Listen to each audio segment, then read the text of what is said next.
Government బడులు ఏ రోజైనా private బడులతో కాంపిటీషన్లో చేయగలుగుతాయా అన్న పరిస్థితి నుంచి మొట్టమొదటిసారిగా గవర్నమెంట్ బడులతో ప్రైవేట్ బడులు కాంపిటీషన్ లేకి తీసుకొచ్చిన పరిస్థితులు వైఎస్ఆర్సీపీ ప్రభుత్వంలోనే చూసాం. గవర్నమెంట్ బడులలో ఇంగ్లీష్ మీడియంతో మొదలు పెడితే సిబిఎస్ఈ ఐబీ దాకా ప్రయాణం తీసుకొచ్చింది ఎవరంటే వైఎస్ఆర్సీపీ ప్రభుత్వం.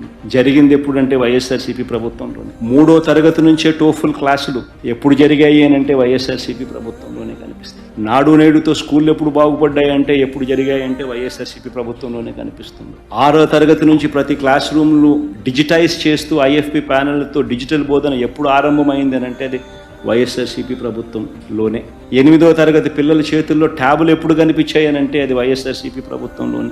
సబ్జెక్ట్ టీచర్ కాన్సెప్ట్ 3వ తరగతి నుంచి ఎప్పుడు స్టార్ట్ అయ్యింది అని అంటే అది వైఎస్ఆర్సీపీ ప్రభుత్వంలోనే. బడులకు పోతా ఉన్న పిల్లలకు తల్లులను ప్రోత్సహిస్తూ పిల్లలను బడికి పంపించేలా తల్లులను ప్రోత్సహిస్తూ అమ్మఒడి ఎప్పుడు ఇచ్చారు అని అంటే అది వైఎస్ఆర్సీపీ ప్రభుత్వం.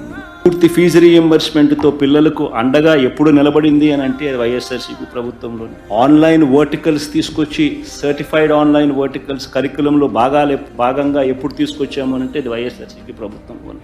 మ్యాండేటరీ ఇంటర్న్షిప్లో మొదలెడితే కరికులంలో మార్పులు, సిబిఎస్ఈ నుంచి ఐబీ దాకా ప్రయాణం, ఇటువంటి రెవల్యూషన్స్ అన్ని ఎప్పుడు జరిగాయనంటే వైఎస్ఆర్సీపీ ప్రభుత్వంలో.